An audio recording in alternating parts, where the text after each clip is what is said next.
கிறிஸ்துவுக்குள் அன்பான விசுவாச குடும்பத்தார் அனைவருக்கும் ஆண்டவராகிய இயேசு கிறிஸ்துவின் நாமத்தினாலே என் அன்பான வாழ்த்துதலையும் ஸ்தோத்திரத்தையும் தெரிவித்துக் கொள்கிறேன். இன்று மே மாதம் 4வது வாரம் ஞாயிற்றுக்கிழமையை நாம் அனுசரிக்கப் போகிறோம். இந்த ஆராதனையை நீங்கள் யாவரும் கர்த்தருடைய சமூகத்திலே ஒப்பு கொடுத்து தேவ வார்த்தைக்கு உங்களை செவி கொடுக்கும்படியாக ஆயத்தம் பண்ண பரிசுத்த ஆவியானிடத்திலே கேட்கும்படி உங்களை அன்போடு கூட கேட்டுக்கொள்கிறேன். நம்முடைய சகோதரர்கள் இப்பொழுது 2 பாடல்களை பாடுவார்கள். அதன் பின்பு தேவனுடைய வார்த்தைக்குள்ளாக நாம் கடந்து செல்வோம்.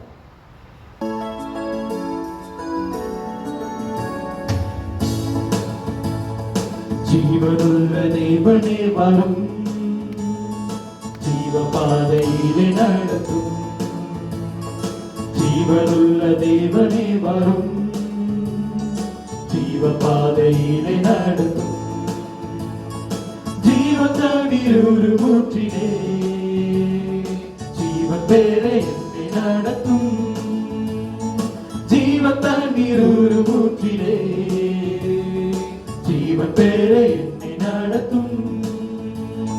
தேவனே நீர் பெரியவர், தேவனே நீர் பரிசுத்தர், தேவனே நீர் நல்லவர், தேவனே நீர் வல்லவர். ஜீவன் தண்ணீர் ஒரு ஊற்றிலே, ஜீவன் பேரை என்னை நடத்தும். ஜீவன் தண்ணீர் ஒரு ஊற்றிலே, ஜீவன் பேரை என்னை நடத்தும். பாவிகள் துரோகிகளையா, பாவலாத மக்களே துயா. பாவிகள் துரோகிகளையா, பாவலாத மக்களே துயா. பாதகரை பாவ போக்கவே, பாதகன் தொங்கி நீரலோ. பாதகரை பாவ போக்கவே, பாதகன் தொங்கி நீரலோ. தேவனே நீர் பெரியவர், தேவனே நீர் பரிசுத்தர், தேவனே நீர் நல்லவர், தேவனே நீர் வல்லவர். பாதகரை பாவ போக்கவே, பாதகன் தொங்கி நீரலோ. பாதகரை பாவ போக்கவே, பாதகன் தொங்கி நீரலோ. 5 கண்ட மக்களுக்காக 5 காயமேற்ற நேசரே. 5 கண்ட மக்களுக்காக 5 காயமேற்ற நேசரே. நொங்குருகி வந்த மக்களே, நேச ஆவி வீச செய்குவே. நொங்குருகி வந்த மக்களே, நேச ஆவி வீச செய்குவே. தேவனே நீர் பெரியவர், தேவனே நீர் பரிசுத்தர், தேவனே நீர் நல்லவர், தேவனே நீர் வல்லவர். நொங்குருகி வந்த மக்களே, நேச ஆவி வீச செய்குவே. நொங்குருகி வந்த மக்களே, நேச ஆவி வீச செய்குவே. வாக்கு தத்தம் செய்த கர்த்தரே, வாக்கு மாறா உண்மை நாதரே. வாக்கு தத்தம் செய்த கர்த்தரே, வாக்கு மாறா உண்மை நாதரே. வாக்கை நம்பி வந்து நிற்கிறோம், வல்ல ஆவி மாறி ஊற்றுவே. உந்தன் வாக்கை நம்பி வந்து நிற்கிறோம், வல்ல ஆவி மாறி ஊற்றுவே. தேவனே நீர் பெரியவர், தேவனே நீர் பரிசுத்தர், தேவனே நீர் நல்லவர், தேவனே நீர் வல்லவர், வாக்கை நம்பி வந்து நிற்கிறோம். வல்ல ஆவி மாறி ஊற்றுவே, உங்கள் வாக்கை நம்பி வந்து நிற்கிறோம்.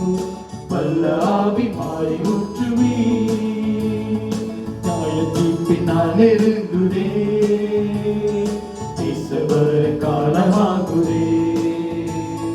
நியாயத்தின் பின்னால் நெருங்குதே, பேசவர காலமாகுதே.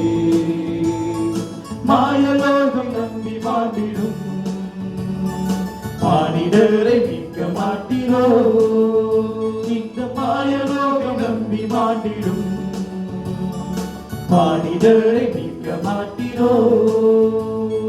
தேவனே நீர் பெரியவர், தேவனே நீர் பரிசுத்தர், தேவனே நீர் நல்லவர், தேவனே நீர் வல்லவர். மாயலோகம் நம்பி மாண்டிடும், மானிடரை மீட்க மாட்டிரோ. இந்த மாயலோகம் நம்பி மாட்டிடும், மானிடரை மீட்க மாட்டிரோ.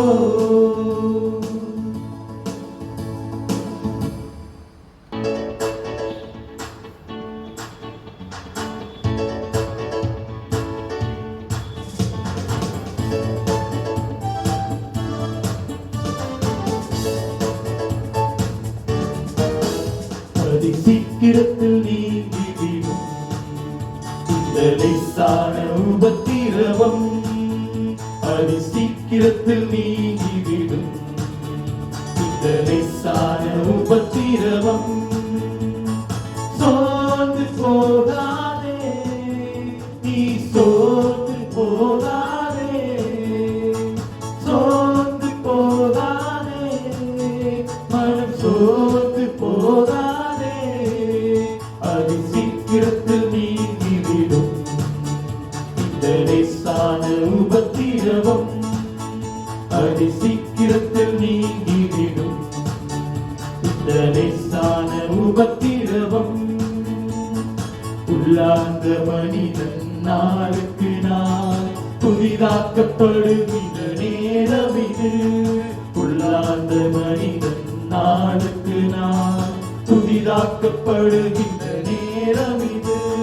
சோர்ந்து போகாதே, நீ சோர்ந்து போகாதே, சோர்ந்து போகாதே, மனம் சோர்ந்து போகாதே.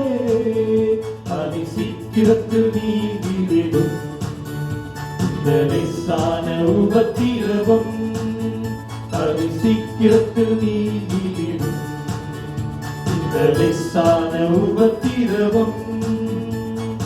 இணையில்லா மகிமை இதனால் நமக்கு வந்திடுவே, இணையில்லா மகிமை இதனால் நமக்கு வந்திடுவே. சோர்ந்து போகாதே, நீ சோர்ந்து போகாதே, சோர்ந்து போகாதே, மனம் சோர்ந்து போகாதே. அதி சீக்கிரத்தில் நீங்கிவிடும் இந்த லேசான உபத்திரவம், அதி சீக்கிரத்தில் நீங்கிவிடும் இந்த லேசான உபத்திரவம். கிறிஸ்துவை பொருட்டு நெருக்கப்பட்டார், பாக்கியம் நமக்கு பாக்கியமே. கிறிஸ்துவை பொருட்டு நெருக்கப்பட்டார், பாக்கியம் நமக்கு பாக்கியமே. சோர்ந்து போகாதே, நீ சோர்ந்து போகாதே, சோர்ந்து போகாதே, மனம் சோர்ந்து போகாதே. அதி சீக்கிரத்தில் நீங்கிவிடும் இந்த லேசான உபத்திரவம், அதி சீக்கிரத்தில் நீங்கிவிடும் இந்த லேசான உபத்திரவம். இந்த நாளின் செய்திக்கு ஆதாரமாக சங்கீதம் 19வது சங்கீதத்தை நாம் சிந்திக்க இருக்கிறோம். ஆகவே நான் ஒரு முறை இந்த சங்கீதத்தை வாசிக்க விரும்புகின்றேன். எல்லாரும் சங்கீதம் 19ஆம் சங்கீதத்தை எடுத்து உங்களுடைய கரத்திலே வைத்துக் கொள்ளும்படி உங்களை மிக அன்போடு கூட நான் கேட்டுக்கொள்கிறேன். வானங்கள் தேவனுடைய மகிமையை வெளிப்படுத்துகிறது. ஆகாய விரிவு அவருடைய கரங்களின் கிரியை அறிவிக்கிறது. பகலுக்கு பகல் வார்த்தைகளை பொதிகிறது, இரவுக்கு இரவு அறிவை தெரிவிக்கிறது. அவைகளுக்கு பேச்சும் இல்லை, வார்த்தையும் இல்லை, அவைகளின் சத்தம் கேட்கப்படுவதும் இல்லை. ஆகிலும் அவைகளின் சத்தம் பூமி எங்கும், அவைகளின் வசனங்கள் பூச்சக்கரத்து கடைசி வரைக்கும் செல்கிறது. அவைகளில் சூரியனுக்கு ஒரு கூடாரத்தை ஸ்தாபித்தார். அது தன் மணவனையிலிருந்து புறப்படுகிற மணவாளனை போல் இருந்து பராக்கிரமசாலியை போல் தன் பாதையில் ஓட மகிழ்ச்சியாக இருக்கிறது. அது வானங்களின் ஒரு முனையிலிருந்து புறப்பட்டு அவைகளின் மறுமுறை வரைக்கும் சுற்றி ஓடுகிறது. அதன் காந்திக்கு மறைவானது ஒன்றுமில்லை. கர்த்தருடைய வேதம் குறைவற்றதும் ஆத்துமாவை உயிர்ப்பிக்கிறதுமாயிருக்கிறது. அவருடைய சாட்சி சத்தியமும் பேதையை ஞானியாக்கிறதுமாயிருக்கிறது. கர்த்தருடைய நியாயங்கள் செம்மையும் இருதயத்தை சந்தோஷிப்பிக்கிறதுமாயிருக்கிறது. கர்த்தருடைய கற்பனை தூய்மையும் கண்களை தெளிவிக்கிறதுமாயிருக்கிறது. கர்த்தருக்கு பயப்படுகிற பயம் சுத்தமும் என்றைக்கும் நிலைக்கிறதுமாயிருக்கிறது. கர்த்தருடைய நியாயங்கள் உண்மையும் அவைகள் அனைத்தும் நீதியுமாயிருக்கிறது. அவைகள் பொன்னிலும் மிகுந்த பசும்பொன்னிலும் விரும்பப்படத்தக்கதும் தேனிலும் தேன் கூட்டிலிருந்து ஒழுகும் தெளிதேனிலும் மதுரமுள்ளதாயிருக்கிறது. அன்றியும் அவைகளால் உமது அடியேன் எச்சரிக்கப்படுகிறேன். அவைகளை கை கொள்கிறதுனால் மிகுந்த பலன் உண்டு. தன் பிள்ளைகளை உணர்கிறவன் யார்? மறைவான குற்றங்களுக்கு என்னை நீங்களாக்கும். துணிகரமான பாவங்களுக்கு உமது அடியேனை விலக்கிக்காலும் அவைகள் என்னை ஆண்டு கொள்ள ஒட்டாதிரும். அப்பொழுது நான் உத்தமனாகி பெரும் பாதகத்துக்கு நீங்களாயிருப்பேன். என் கண்மலையும் என் மீட்பெருமாகிய கர்த்தாவே, என் இருதயத்தின் தியானமும் உமது சமூகத்தில் பிரீதியாய் இருப்பதாக. ஆமென்.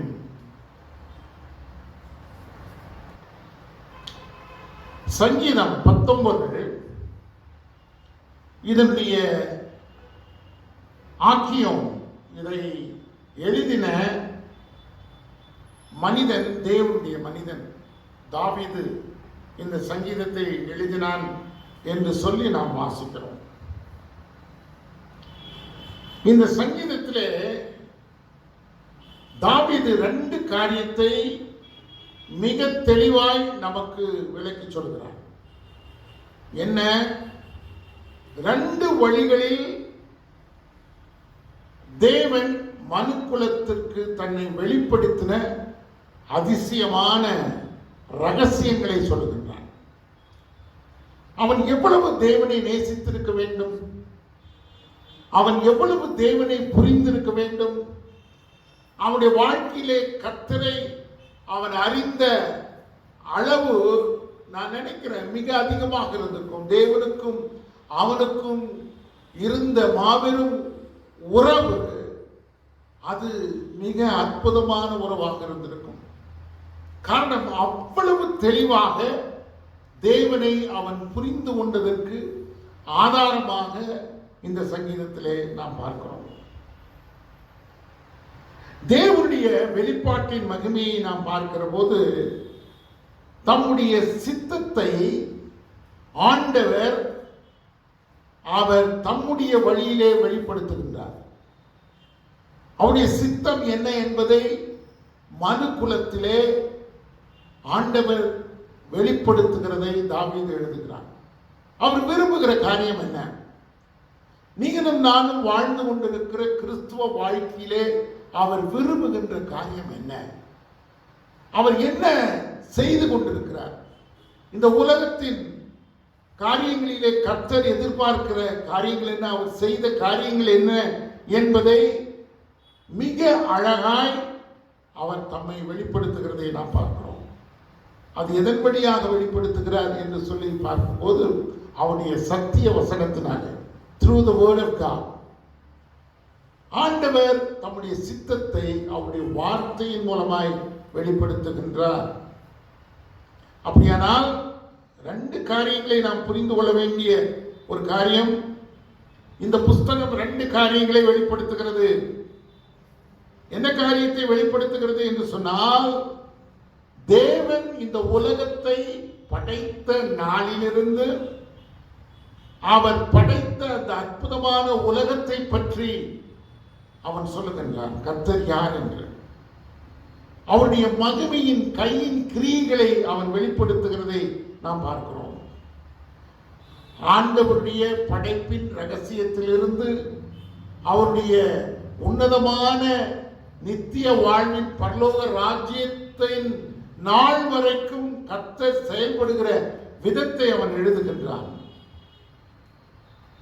அது மாத்திரமல்ல, ஆண்டவருடைய படைப்பிலே மிகப்பெரிய வான் மண்டலத்தை ஆண்டவர் எவ்வளவாக படைத்தார் என்பதை மிக அற்புதமாக எழுதியிருக்கிறார். ரெண்டு காரியங்கள். ஒன்று, அவருடைய படைப்பின் ரகசியத்தை நாம் புரிந்து கொள்ள வேண்டும். அவருடைய படைப்பிலே அவர் எவ்வளவு வல்லமையுள்ள தேவன் என்பதை நமக்கு வெளிப்படுத்துகிறார் என்பதை தாவீது சொல்லுகிறார். இரண்டாவது காரியம், அவருடைய வார்த்தையை குறித்து சொல்லுகின்றார்.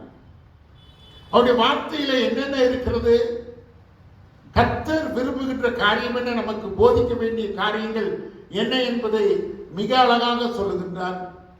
ஒன்று, the law, கர்த்தர் மனிதர்களுக்கு கொடுத்த கற்பனைகள், சட்ட திட்டங்களை குறித்து வேதவசனம் சொல்லுகிறது. இரண்டாவது காரியம் என்ன சொல்லுகிறது அவருடைய வேத புஸ்தகம், மக்கள் வாழ்ந்த சாட்சியின் வாழ்க்கை, the testimony of people, கர்த்தருடைய பிள்ளைகள் வாழ்ந்த விதங்களை குறித்து வேதவசனம் சொல்லுகிறது. அது மாத்திரமல்ல, கர்த்தருடைய பிள்ளைகள் வாழ்ந்து கொண்டிருக்கிற நாட்களிலே அங்கிருந்த ஸ்டேட்டஸ், உண்மையான நிலவரம் என்ன என்பதை மிக அழகாக வேத புஸ்தகம் சொல்லுகிறது. அருமையான தேவனுடைய பிள்ளைகளே, எல்லாவற்றை காட்டிலும் எனக்கு பிடித்த ஒரு வார்த்தை, தாவீது சொல்லுகிற ஒரு வார்த்தை, அவருடைய வார்த்தை, கர்த்தருடைய வார்த்தை, அது ஆத்துமாவை உயிர்ப்பிக்கிறதா இருக்கிறது என்று சொல்லுகிறார். அப்படியானால் அந்த ஆத்துமாவை உயிர்ப்பிக்கின்ற வார்த்தை, அவைதான் நம்மை தேவனோடு கூட நெருங்க செய்கிறது என்பதை மறந்து போகக்கூடாது. இப்பொழுது நாம் சிந்திக்க வேண்டிய காரியத்தை நான் உங்களுக்கு சொல்லிக்கொள்ள விரும்புகின்றேன் பிரியமானவர்களே. என்ன காரியம் என்று சொல்லி நாம் பார்ப்போமானால், the glory of God's creation, கர்த்தருடைய படைப்பின் மகிமை என்ன என்பதை 19ஆம் அதிகாரம் 1ஆம் வசனத்திலிருந்து 6ஆம் வசனம் வரைக்கும் நாம் வாசிக்கிறோம். நான் வாசிக்கிறேன்.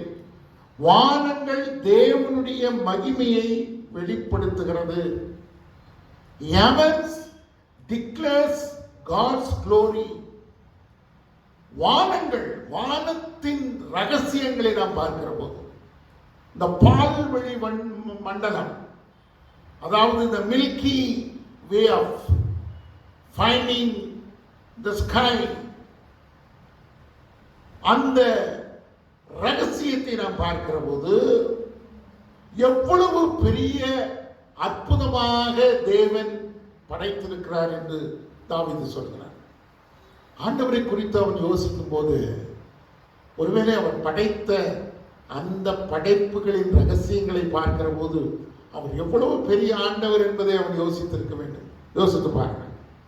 அப்போ வானங்கள் தேவனுடைய மகிமையை வெளிப்படுத்துகிறது, ஆகாய விரிவு அவருடைய கரங்களின் கிரியை அறிவிக்கிறது. நல்லா பாருங்க, அவர் படைத்த ஆகாயத்தின் விரிவு, அவ்வளோ பெரிய விரிவு. அது எப்படி ஒரு நாட்டுக்கு மாத்திரமல்ல, உலகம் முழுவதும் பறந்திருக்கிற ஆகாயத்தின் விரிவு. There is no end for that.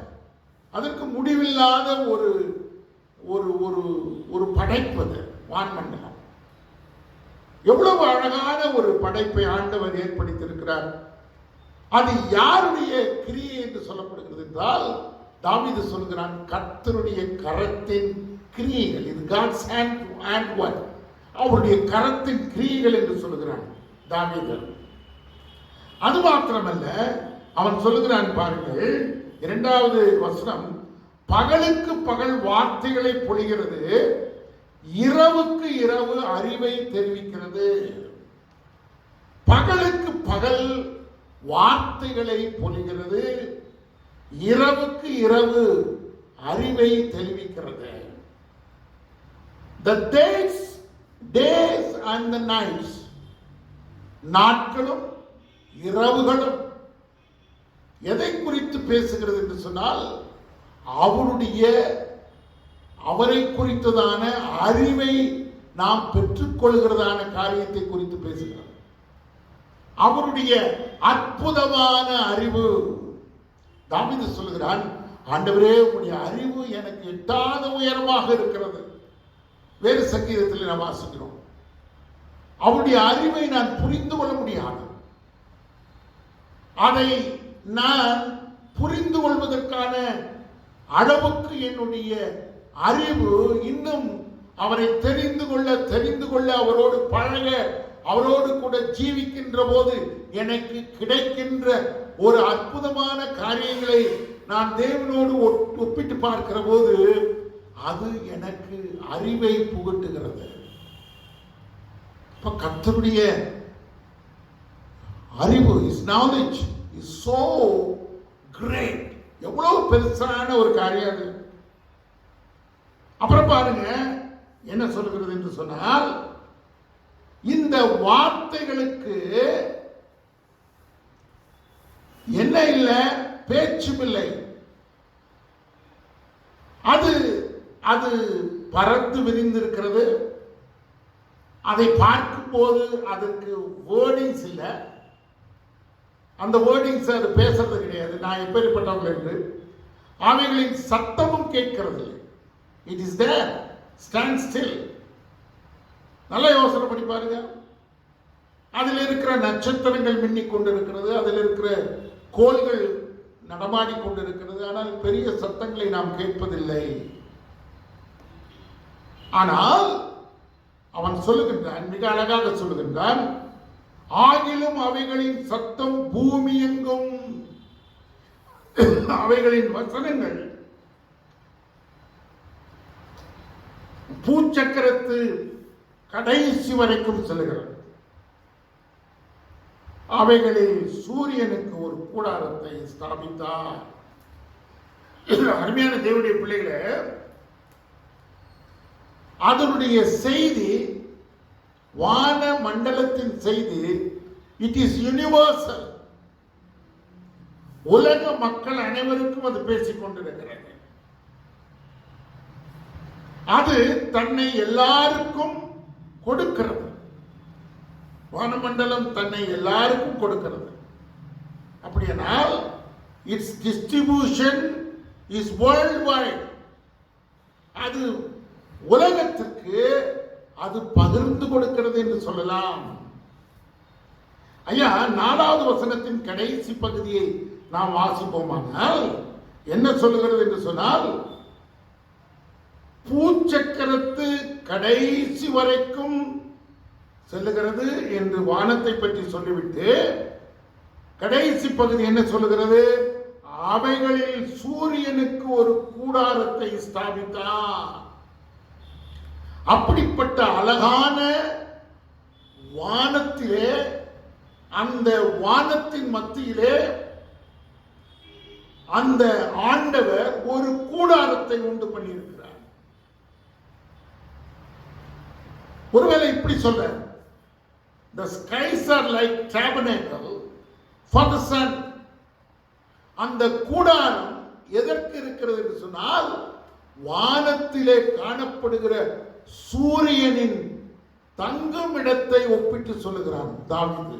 என்ன அழகாக சொல்லுகிறான். அப்படியானால் இந்த சூரியன் அதன் வழியாக புறப்பட்டு செல்கிறது. It's passed through the skies. அது அந்த வான மண்டலத்தின் வழியாக புறப்பட்டு செல்கிறது. எப்படி செல்கிறது? 5ஆம் வசனம் பாருங்க. அது மணவரையிலிருந்து புறப்படுகிற மணவாளனை போலிருந்து கல்யாணம் செய்ய போகின்ற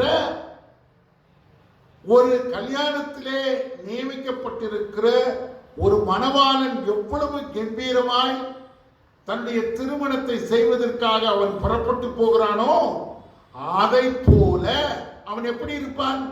பராக்கிரமசாலியை போல் நடந்து வருவான். அவனுடைய நடை எப்படி இருக்கும்? எல்லாரும் பார்த்து பெருமிதம் கொள்ளுகிற அளவுக்கு அவன் தன்னை உட்படுத்தி நடந்து செல்லுகின்ற மாதிரி பராக்கிரமசாலியை போல் தன் பாதையில் ஓட மகிழ்ச்சியாய் இருக்கிறது. எப்படி பாருங்க, என்ன அழகாய் விளக்கி சொல்கிறான் பாருங்கள். எப்படி மணவாளன் தன்னுடைய மணவரையிலிருந்து புறப்பட்டு போகிறானோ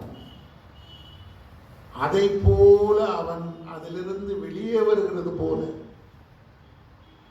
அவன் தன்னுடைய திருமணத்திற்காக எப்படி வெளியே வருகிறானே அதை போல he is coming out of the chapel. அவன் வெளியே புறப்பட்டு வருகிறான் என்று சொல்லுகிறான். அப்படியானால் இந்த சூரியன் இதனுடைய எஃபெக்ட்ஸ், இதனுடைய பிரதிபலிப்பு உலகம் முழுவதும் நன்மையை பெற்றுக் கொள்கிறதாக இருக்கிறது. இப்படி சொல்லலாமா? from one end of heaven to another. ஒரு முனையில் இருந்து புறப்பட்டு மறுமுனை வரைக்கும் ஓடுகிற மாதிரி ஒரு பரலோகத்தின் சூழ்நிலையில் இருந்து இன்னொரு பரலோகத்திற்கு புறப்பட்டுகிற இது போல இருக்கிறது என்று சொல்கிறார். அதை மறைத்துக் கொள்வதற்கு ஒருவனாகிலும் கூடாது. ஒருவேளை அதனுடைய உஷ்ணம் அதை மறைத்துக் கொள்ளவே இல்லை. அது மறுமுனை வரைக்கும் ஓடுகிறது. அப்படியானால் தேவனுடைய ஒரு படைப்பு எப்படி இருக்கிறது பிரியமானவர்களே? யோசித்து பாருங்கள். எனக்கு தெரிந்த ஒரு தேவனுடைய தாசன் சொல்வார், அருமையான தேவனுடைய பிள்ளைகளே, உங்களுடைய பிரச்சனை, உங்கள் வாழ்க்கையின் காரியங்கள் நீங்கள் யோசிக்கிற போது அது எவ்வளவு பெரிதாக உங்களுக்கு முன்பாக ஒரு ஒரு தாங்க முடியாத ஒரு பெரிதான காரியம் போல தோன்றுகிறது உங்களுக்கு. ஆண்டவருடைய படைப்பை யோசித்து பாருங்கள். குன்றுகள், மலைகள், அவருடைய சிருஷ்டிப்பின் காரியங்கள் எவ்வளவு பெரிதாக இருக்கிறது. எவ்வளவு பெரிதான காரியங்களை தேவன் உருவாக்கி இருக்கிறார். அப்படின்னா நம்ம பிரச்சனை இப்படிப்பட்ட பிரச்சனையாக முடியும் ஆண்டவருடைய கரத்தில். நம்முடைய பிரச்சனைகளை கர்த்தர் எப்படி மாற்றி அமைக்க முடியும் யோசித்து பாருங்க. It is nothing. ஆண்டவருடைய கரத்தில் இது ஒன்றுமே இல்லை. God can change everything in your life. உன் வாழ்க்கையில எல்லாவற்றையும் மாற்ற முடியும். When he spoke, everything became existence. அவர் பேசின போது எல்லாம் உருவாக்கப்பட்டது. எவ்வளவு பெரிய அற்புதமான ஒரு படைப்பு யோசித்து பாருங்க. அவர் எவ்வளவு வல்லமையுள்ள தேவன் என்பதை தாவீது இந்த நாளிலே நமக்கு போதிக்கின்றார்.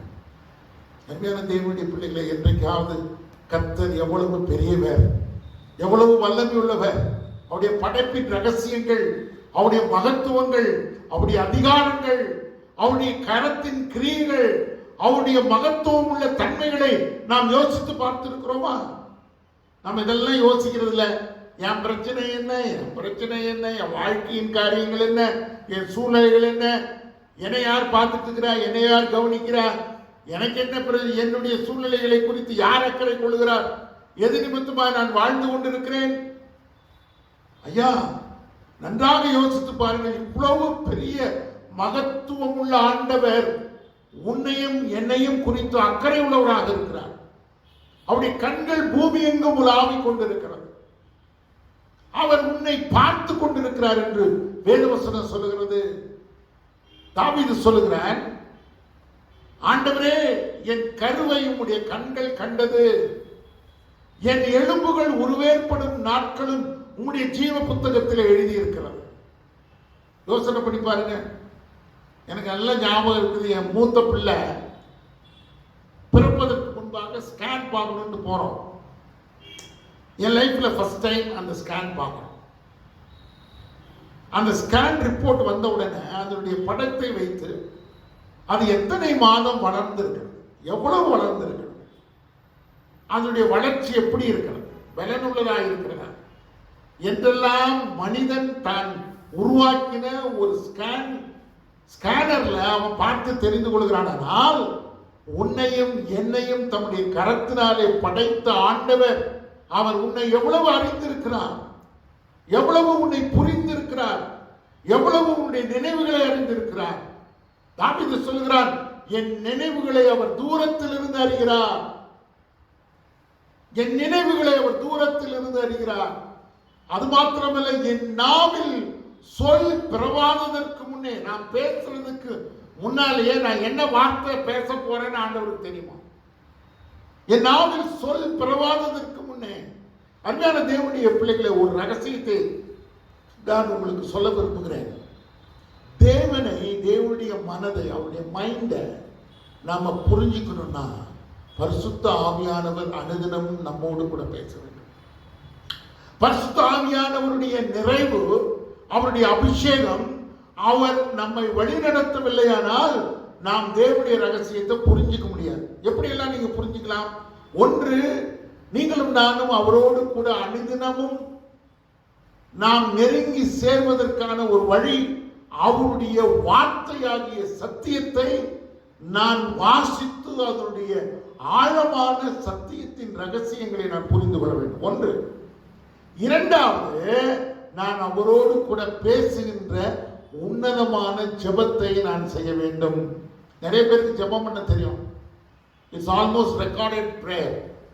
அப்பா ஆசீர்வதி, அம்மா ஆசீர்வதி, தங்கை ஆசீர்வதி, தங்கச்சி ஆசீர்வதியும், நான் போக்கு வரத்தி ஆசீர்வதி, செய்கிற வேலையை ஆசீர்வதியும். இது வந்து recorded prayer. Prayer is something that you speak with God. நேத்து பேசுன உன் ஃப்ரெண்டு கிட்ட அதே நீ இன்னைக்கு பேசுற, டே மாத்தி பேசுற, போர் அடிக்குதுன்றான். யாராவது ஃப்ரெண்ட்ஸ் கிட்ட நீ ஷேர் பண்ற ஒரு விஷயத்த திரும்ப திரும்ப அதை பேசுனீன்னா அவன் சொல்றான், டே நிறுத்திட்டு வேற பேசுறான்றான். See, when you love God, நீ தேவனை நேசிப்பாயானால் எவ்வளவு நேரம் நீ பேச வேண்டும் என்று விரும்புவாய். யோசனை பண்ணி, உன் பிள்ளைகளை நேசிப்பாயனால், உனக்கு முன்பாக இருக்கிற உன்னுடைய நண்பனை நேசிப்பாயனால் அவனோடு கூட எவ்வளவு பேசணும் நீ ஆசைப்படுற. There is no end. You are keep on speaking. பேசிக்கொண்டே இருக்கிறார். அதற்கு எல்லை இல்லை பிரியமானவர்களே. அப்படியானால் ஜெபத்தை எவ்வளவு நேரம் ஜெபிக்கலாம்? நான் சொல்றேன், பரிசுத்த ஆவியானவர் உன்னிலே கிரியை செய்ய வேண்டுமானால் நீ ஆண்டவருடைய வார்த்தையும் அவரோடு கூட ஜெபிக்கிற ஜெபத்தையும் நீ இன்க்ரீஸ் பண்றதுக்கு நேரம் எப்படி? பரிசுத்த ஆவியானவர் உன்னை உணர்த்தி அவரோடு கூட நெருங்கி செல்லுகின்ற வாழ்க்கையை ஆண்டவர் நமக்கு கொடுக்கிறார். என்னுடைய வாலிப நாட்களில் ஆண்டவரை ஏற்றுக்கொண்ட காலத்துல எப்பொழுது ஜெபிக்க வேண்டும் என்று சொல்லி என்னுடைய தகப்பனத்தில் அவர் சொன்ன, எப்போதும் ஜெபி. எப்படிப்பா முழங்கால் படி இல்லாம எப்படிப்பா கண்ணை மூடாம நான் ஜெபிக்கும்? அது சொல்ல, நடந்து கொண்டு இருக்கும் போது நீ ஜெபி, படுத்து கொண்டிருக்கும் போது ஜெபி, விளையாடி கொண்டிருக்கும் போது ஓரிரு வார்த்தைகளை ஜெபி. எப்பெல்லாம் ஆண்டவரை நினைக்கிறியோ ஒரு ஒரு ஒரு நிமிஷத்துல கூட நீ ஜெபிக்கலாம். ஈவன் ஒரு நொடி பொழுதிலே அவரை நினைத்து நீ ஜெபிக்கலாம்.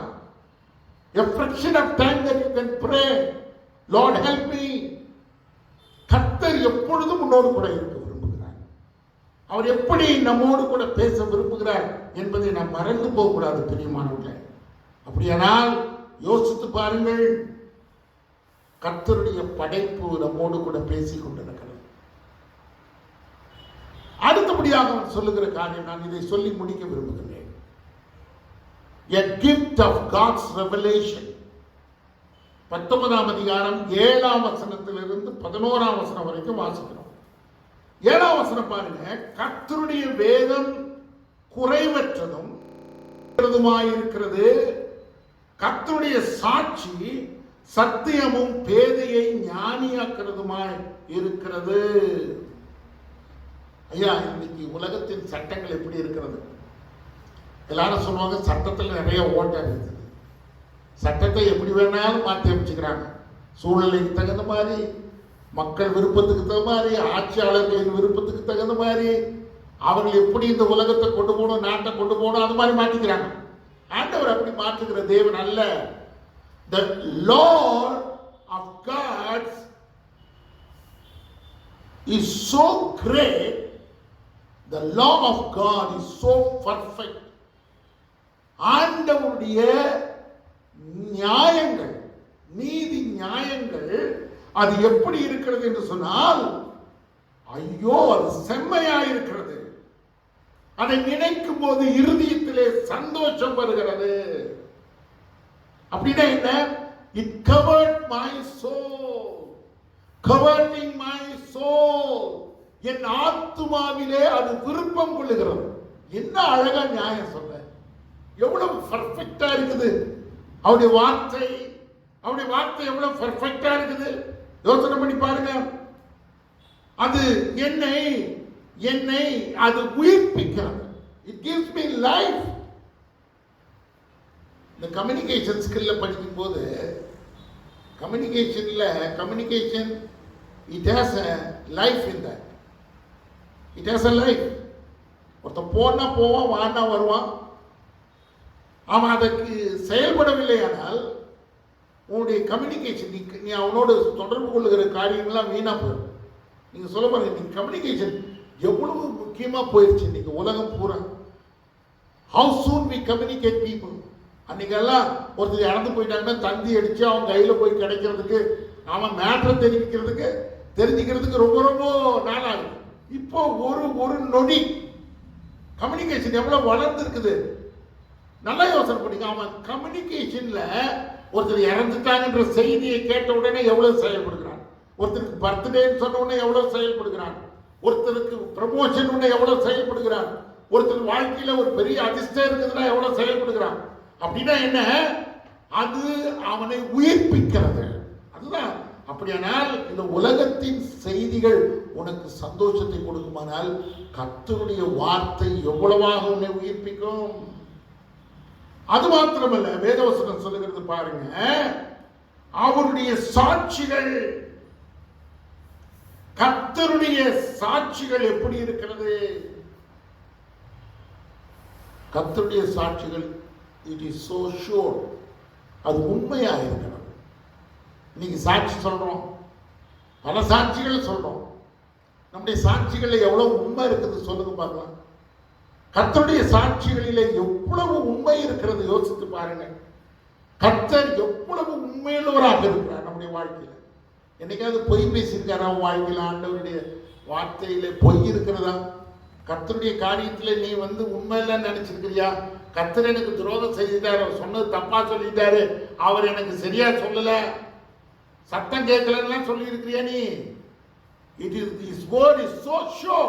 அவருடைய வார்த்தை திட்டமும் தெளிவுமாக நம்மிடத்தில் வருகிறது பிரியமானவர்களே. அது மாத்திரமல்ல, மேக்கிங் வாய்ஸ் த சிம்பிள், பேதையை ஞானியாக்குறதுமாக இருக்கிறது. சாதாரண மனிதனை ஞானவானாக மாற்றுகிற கர்த்தருடைய வசனம். யோசனை பண்ணி பாருங்க. நீங்க ஆண்டவரை பற்றி அறிந்து கொள்ள உங்களுடைய கண்கள் திறக்கப்படுகிறது. You can see the world, how the world goes. இந்த உலகம் எப்படி போயிட்டு இருக்கு இன்னைக்கு நீங்க யோசனை பண்ணி பாருங்க. ஒரு கையில நியூஸ் பேப்பர், ஒரு கையில நியூஸ் சேனல். வேத புஸ்தகத்தை எடுத்து பாருங்க. வேத புஸ்தகத்தில் சொல்லப்படாத ஒரு காரியம் நீங்கள் நியூஸ்ல பார்க்க முடியாது. எல்லாத்தையும் கடவுள் சொல்லியிருக்கிறார். நல்ல கவனிங்க. வேதவசனம் நமக்கு தெளிவாய் பேசும். இந்த உலகம் எப்படிப்பட்டது? நம்ம பேதையாய் இருக்கிற போது, உலகத்தை புரிந்து கொள்ளாது இருக்கிற போது, கர்த்தர் நாம் ஞானமாய் நடந்து கொள்ள பேதையை அவன் ஞானியாக்குகிறார் என்று தாவீது சொல்கிறார். நிறைய சமயங்களில் ஆண்டவரை அறியாத போது நாம் ஒரு பேதையை போல இருந்தோம். சில சமயம் சொல்றாங்க, இடது கைக்கும் வலது கைக்கும் வித்தியாசம் தெரியாத மக்கள், எது உண்மை எது பொய். இன்னைக்கு உலகத்தின் மக்கள் அப்படித்தானே வாழ்ந்துட்டு இருக்கிறாங்க. பொய்யை விசுவாசிக்கிறாங்க, எது உண்மை என்று அவங்களுக்கு தெரியல. மக்கள் பேசும்போது அதை நம்புகிறார்கள். பிரியமானவர்களே, அருமையான தேவனுடைய பிள்ளைகளை, பேதையை ஞானியாக்கிறதுமாக இருக்கிறது கர்த்தருடைய வார்த்தை. அது மாத்திரமில்லை, the status of the Lord is right. கர்த்தருடைய நியாயங்கள் நம்முடைய இருதயத்தை சந்தோஷிக்கிறது. கர்த்தருடைய கற்பனை தூய்மை. நன்றாக யோசனை பண்ணி பாருங்க, அவருடைய நியாயங்கள் செம்மையாயிருக்கிறது. அவருடைய நியாயங்கள் செம்மை. அவன் நடந்து கொள்கிற விதம் செம்மையாயிருக்கும். The status of the Lord are right. அவருடைய நியாயங்கள் செம்மையாய் இருக்கிறது. அவருடைய நியாயங்களை நாம் பார்க்கிற போது we can rejoice in our heart. கர்த்தர் எனக்கு சரியாய் நியாயத்தை செய்கிறார், சரியாய் நியாயத்தை செய்திருக்கிறார். யாருக்கு அவர் துரோகம் பண்ணுகிற ஆண்டவர் அல்ல. அடுத்தது நீங்க பார்க்கும்போது கர்த்தருடைய கமாண்ட்மெண்ட்ஸ், கற்பனை, கர்த்தருடைய கமாண்ட்மெண்ட்ஸ், கர்த்தருடைய கற்பனை எப்படி இருக்கிறது என்று சொல்கிறது. It is so pure. நிறைய சட்டத்திட்டங்களை கொடுக்குறாங்க, அதுல பியூர் இல்லை, அதுல உண்மை இல்லை. ஆனா கர்த்தருடைய வசனத்தின் மத்தியிலே நாம் பார்க்கிற போது அது தூய்மையாக இருக்கிறது. His word is so pure, so holy. அந்த வார்த்தை நம்ம உள்ளத்துல வரும்போது தான் சார் நம்முடைய உள்ளம் தூய்மை அடைகிறது. It's almost cleansing us when we read the word of God. அவருடைய வார்த்தையை படிக்கிற போது நம்முடைய இருதயம் சுத்தமாகிறது. பிரியமானவர்களே, it is enlightening our eyes. நம்முடைய கண்களை தெளிவாக்குறதுமாக இருக்கிறது. நம்முடைய கண்களை என்ன பண்ணுதுங்க? தெளிவாக்குகிறது. அப்படின்னா என்ன? நான் சொல்றேன், நான் ஸ்பெக்டிகல்ஸ் போட்டிருக்கேன், இப்போ நான் சரியா பார்க்க முடியல, படிக்க முடியல. But when I wear this spectacle, நல்லா யோசனை பண்ணி, I can see clearly. அப்போ கர்த்தருடைய வார்த்தையை நான் பார்க்கிற போது, அதை அறிந்து கொள்கிற போது, அதை தெரிந்து கொள்கிற போது, கர்த்தர் என் கண்களை, என்ன கண்களை? இருதயத்தின் கண்களை தெளிவாக்குகிறார். I can understand my God very well. கர்த்தரை சரியா புரிஞ்சிட்டவங்க, கர்த்தரோடு கூட வாழ தன்னை அர்ப்பணித்தவன், அவருடைய அதிசயங்களையும் அவருடைய நன்மைகளையும் ஆசீர்வாதங்களையும் அனுபவித்தவன் ஒரு நாளும் கர்த்தரை விட்டு தூரமாய் போகவே முடியாது. You cannot reject God. He is so perfect and pure. அவர் எவ்வளவு உண்மையுள்ளவராக, நன்மை செய்கிறவராக இருந்தார். யோசனை பண்ணி பாருங்க உங்க வாழ்க்கையில. அடுத்தது பாருங்க 9வது வசனம். கர்த்தருக்கு பயப்படுகிற பயம் சுத்தமும் என்றென்றைக்கும் நிலைக்கிறதுமாய் இருக்கிறது.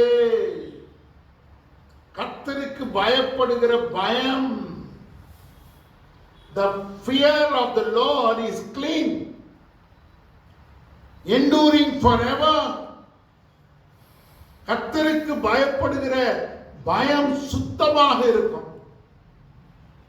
எதுக்காக கர்த்தருக்கு பயப்படுற? பரிசுத்தத்தை நோக்கி பயணம் செய்வதற்காக நீ பயப்படுகிறாய். கர்த்தரிடத்திலே பயத்தோடு நடுக்கத்தோடு உடைய சமூகத்தில் போய் சேர்கிறாய். அது என்றைக்கும் நிலைக்கிறது. நீ ஆண்டவருக்கு பயந்தவனா இருந்தினா, you will stand for the Lord forever. எப்பொழுதும் அவரோடு கூட நீ இருந்து கொண்டே இருக்கலாம். யோசனை பண்ணி பாருங்க. அப்புறம் சொல்றான், கர்த்தருடைய நியாயங்கள் உண்மையும் அவைகள் அனைத்தும் நீதியுமாய் இருக்கிறது. The judgments of God are true and righteous forever. அவருடைய நியாயம் தான். அவர் சொல்ற நியாயங்கள் ஆளுக்கு தகுந்த மாதிரி கிடையாது. Not according to the people, not according to the situation. God is divining in everything. அதை எப்போதும் பரிசுத்தமாய் ஆண்டவர் பார்க்க விரும்புகிறார். தான் விரும்புகிறதை பற்றி யோசித்து அதை சரியாக அவர் வைத்து பார்க்க விரும்புகிறார். எல்லாருக்கும், ஏழை பணக்காரன் எல்லாருக்கும் ஆண்டவர் நியாயத்தை செய்யும்படி விரும்புகிறார். கடைசியாக தாவீது சொல்லி முடிக்கிறான். என்னை கேட்டுக்கொண்டிருக்கிற பிரியமானவர்களே, எவ்வளவு அழகாக அவன் சொல்லுகிறான். அதை யோசிக்கின்ற போது 10வது வசனம், அவைகள் பொன்னிலும் மிகுந்த பசும் பொன்னிலும் விரும்பப்படத்தக்கதும் தேனிலும் தேன் கூட்டிலிருந்து ஒழுகும் தெளிதேனிலும் மதுரம் உள்ளதாயிருக்கிறது. More desirable than much fine gold. பசும்பொன், பொன் பசும்பொன், கர்த்தருடைய வார்த்தை. Sweeter than honey and honeycomb. தேனிலும் தேன் கூட்டிலிருந்து ஒழுகும் தெளித்தேன். தெளித்தேன்னா என்ன? டைரக்டா தேன் கூட்டிலிருந்து ஒழுகுனா அந்த தேன்ல என்ன பர்ஃபெக்டான தேன் இருக்கும், அதுல பர்ஃபெக்டான சுவை. அதை காட்டிலும் அது மதுரமாய் இருக்கிறது. அப்படியானால் இப்படிப்பட்ட வார்த்தையை எதற்காக ஆண்டவர் கொடுக்கிறார்? பசும்பொன்னான வார்த்தை, தேன் கூட்டிலிருந்து ஒழுகும் தெளிதேனின் வார்த்தை எதற்காக கொடுக்கிறார் என்றால் 11ஆம் வசனம், அன்றியும் அவைகளால் உமது அடியேன் எச்சரிக்கப்படுகிறேன், அவைகளை கை கொள்ளுகிறதுனால் மிகுந்த பலன் உண்டு. கர்த்தருடைய வார்த்தையை நீங்கள் அறிந்து கொள்ள ஒரு எச்சரிப்பின் சத்தம் நாம் வருகிறது. ஆனால் அந்த ரட்சிப்பின் எச்சரிப்பின் சத்தத்தை கீழ்ப்படுகிற போது, அதை கை கொள்ளுகிற போது மிகுந்த பலன் உண்டு. We are benefited. நாம் அதன் மூலமாக ஆசீர்வாதத்தை பெற்றுக் கொள்கிறோம். நான் ஆண்டவரை பின்பற்றினேன், அவருடைய வார்த்தையை பின்பற்றினேன், நான் வீணா போயிட்டேன்னு யாரும் சொல்ல முடியாது. I am benefited. நான் ஆசீர்வதிக்கப்பட்டேன். என் குடும்பம் ஆசீர்வதிக்கப்பட்டது, என் வாழ்க்கை ஆசீர்வதிக்கப்பட்டது, என் வாழ்க்கையின் பகுதிகள் ஆசீர்வதிக்கப்பட்டது. 12வது வசனம் பாருங்க. தன் பிழைகளை உணர்கிறவன் யார்? மறைவான குற்றங்களுக்கு என்னை நீங்களாக்கும்.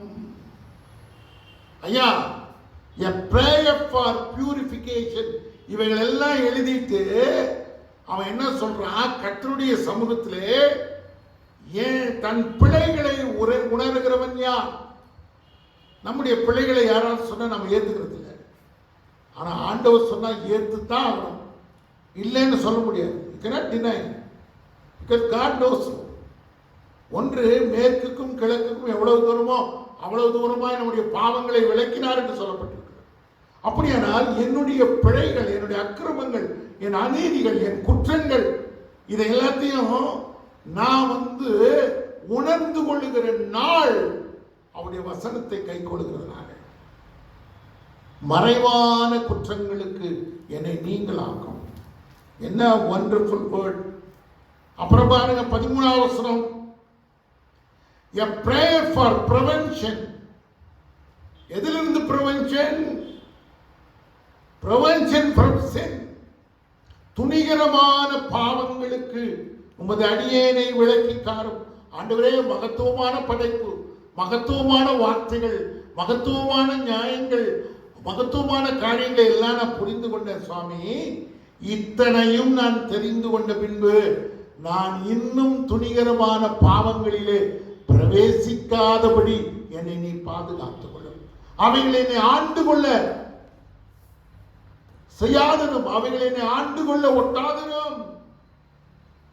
அப்படின்னா என்ன? ஆண்டவரே, keep me away from my sin, என் பாவத்திலிருந்து என்னை விலக்கி காத்துக்கொள்ளும் என்று சொல்லுகிறான். ஐயா, அடுத்த வார்த்தை சொல்றான் பாருங்க, அப்பொழுது நான் உத்தமனாகி பெரும் பாதகத்திற்கு நான் நீங்களாக இருப்பேன். ஐயா, எனக்கு வருகிற ஆபத்து, எனக்கு வருகிற தீமை, எனக்கு வருகிற என் அக்கிரமத்தின் நிமித்தமாய் வருகிற ஒருவேளை பெரிய தண்டனையிலிருந்து என்னை விலக்கி காத்துக்கொள்ளும். நான் உத்தமனாகி உம்மோடு வாழ்ந்து கொள்ள என்னையும் என் குடும்பத்தையும் என் வாழ்க்கையும் நீர் பாதுகாத்துக் கொள்ளும் என்று சொல்லுகின்றார். 14ஆம் வசனம் பாருங்க. என் கண்மலையும் என் மீட்பருமாகிய கர்த்தாவே, என் வாயின் வார்த்தைகளும் என் இருதயத்தின் தியானமும் உம்முடைய சமூகத்தில் பிரீதியாய் இருப்பதாக. That the words of his mouth and the meditation of his heart to be acceptable in his sight. ஆண்டவருடைய பார்வையிலே நான் தியானிக்கிற தியானங்கள், நான் உச்சரிக்கிற வார்த்தைகள் அவருடைய சமூகத்திலே பிரீதியாக இருக்கட்டும் என்று சொல்லுகிறார். யோசனை பண்ணி பாருங்க. புல்பீட்டில் போய் நிற்கிற போதகர்கள் அந்த வசனத்தை சொல்லிட்டு தான் பிரசங்கம் பண்ணுவாங்க. என் கண்மலையும் என் மீட்பருமாகிய கர்த்தாவே, என் வாயின் வார்த்தைகளும் என் இதயத்தின் ஞானமும் உம்முடைய சமூகத்திலே பிரீதியாய் இருப்பதாக. நீ நானும் பேசுகிற வார்த்தையை கர்த்தர் முதலாவது அக்ரி பண்ணணும், அது ஏற்றுக்கொள்ளணும். He has to approve it. Then you can see how God is using you for a blessing of your church. உன்னுடைய சபை ஆசீர்வதிக்க, சபை மக்கள் ஆசீர்வதிக்கப்பட, கேட்கிறவர்கள் மனம் திரும்ப ரட்சிக்கப்பட. யோசனை பண்ணி பாருங்க. அருமையான தேவனுடைய பிள்ளைகளே, கர்த்தர் நம்மோடு கூட பேசுகிற அதிசயமான ஒரு காரியம், கர்த்தருடைய சமூகத்திலே நீங்களும் நானும் நம்முடைய வார்த்தைகளிலேயும் நம்முடைய தியானத்திலும் கர்த்தர் ஏற்றுக்கொள்ளுகிற விதமாய் இருக்க வேண்டும். அப்படியானால் அவன் என்ன சொல்லுகின்றான்? என் கண்மலை, என் மீட்பர். அப்படின்னா என்ன? He is my source. கர்த்தர் எனக்கு எல்லா விதமான சோர்சஸ், என்னுடைய மீட்புக்கு, என்னுடைய பலத்திற்கு கண்மலையாகிய தேவன் என்னை மீட்கவும் என்னை ரட்சிக்கவும் அவர் வல்லமையுள்ளவராக இருக்கிறார். கண்மலையை ஒருவனும் ஒரு காலம் அசைக்க முடியாது. என் கண்மலையும் என் மீட்பருமாகிய கர்த்தாவே, எவ்வளவு அழகா சொல்லியிருக்கான் பாரு. அப்படியானால் இன்றைக்கு நாம் யோசிக்க வேண்டிய ஒரு காரியம், யோசித்த காரியங்கள், the glory of God's creation, தேவனுடைய மகத்துவமான படைப்பை குறித்து தாவீது சொல்கிறான். The gift of God's revelation, தேவனுடைய வெளிப்பாடு, தேவனுடைய வார்த்தையினாலே நமக்கு கொடுக்கப்பட்ட வெளிப்பாடு. The grace of God in sanctification, பரிசுத்தமாகுதலின் காரியத்தில் கர்த்தருடைய கிருபை நம்மை எப்படி வழி நடத்துகிறது என்பதை கர்த்தர் தாவீதின் மூலமாய் இந்த நாளிலே நமக்கு வெளிப்படுத்துகிறார். என்னை கேட்டுக்கொண்டிருக்க அருமையான தேவனுடைய பிள்ளைகளே, கர்த்தருடைய வெளிப்பாட்டை புரிந்து கொள்வோம். பரிசுத்த ஆவியானவருடைய வழி நடத்துதலுக்குள்ளாக நம்மை ஒப்புக் கொடுப்போம். நீங்க அதிகமாக தேவனை அறிந்து கொள்ள அவரை நீங்கள் இன்னும் நேசிக்க, இன்னும் அவரிடத்திலே கிட்டி சேர, மகத்தான ஆசீர்வாதங்களை பெற்றுக்கொள்ள தெய்வம் தாமே உங்களுக்கு கிருபை செய்வாராக. அன்புள்ள ஆண்டவரே, இந்த காலை வேளையிலே உடைய சமூகத்திலே வருகிறோம். 19வது சங்கீதத்தை தாவீது எவ்வளவு அழகாக எங்களுக்காக எழுதி வைத்திருக்கிறார். மகத்துவமான முறையிலே உம்மை புரிந்து அறிந்து எங்களுக்கு வெளிப்படுத்தின காரியங்களை நாங்கள் நினைக்கின்ற போது நீர் எவ்வளவு பெரியவர். எங்களுடைய வாழ்க்கையின் எல்லா பகுதிகளையும் நீ மாற்ற முடியும். எங்களுடைய வாழ்க்கையின் தேவைகளை நீ சந்திக்க முடியும். எங்களுடைய வியாதிகளை நீங்கள் மாற்ற முடியும். உலகத்தின் கொடுமையான நிகழ்ச்சிகளை நீ மாற்ற முடியும். நாங்கள் கடந்து போகிற அநீதிக்குரிய காரியங்களை நீ மாற்ற முடியும். ஆண்டவரே, பயங்கரமான தொற்றிலிருந்து எங்களை விடுதலையாக்க முடியும். எங்களுடைய வாழ்க்கையின் தேவை பகுதிகளை பூர்த்தி செய்ய முடியும். எங்களுடைய வாழ்க்கையை நீர் அங்கீகரித்து அதை ஆசீர்வதிக்க முடியும் சாமி. மாலை செய்ய முடியாத ஒரு காரியம் ஒன்றுமே இல்லை.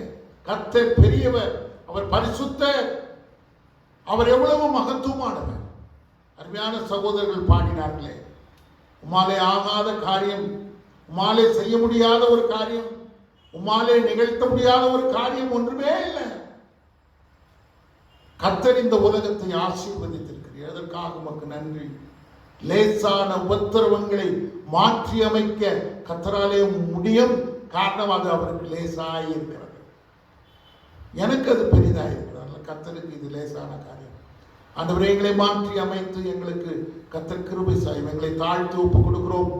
எங்களை நீ கழுவி சுத்திகரியும். துணிகரமான பாவங்களுக்கு எங்களை விலக்கி நீர் காத்துக்கொள்ளும். கண்மலையுமாகிய என் ஆண்டவரே, மீட்பருமாகிய ஆண்டவரே, எங்களுடைய வாயின் வார்த்தைகளும் எங்களுடைய இருதயத்தின் தியானம் உங்களுடைய சமூகத்திலே பிரீதியாயிருக்கட்டும். இயேசுவின் மூலம் ஜெபம் கேளும் பிதாவே, ஆமென். நம்முடைய கர்த்தராகிய இயேசு கிறிஸ்துவின் கிருபை, பிதாவாகிய தேவனுடைய அன்பு, பரிசுத்த ஆவியானவருடைய அந்யோன்ய ஐக்கியம், சுகபலன், பாதுகாப்பு இன்றும் என்றும் சதா காலங்களிலும் நம் அனைவரோடும் கூட தங்கி தரித்திருப்பதாக. ஆமென்.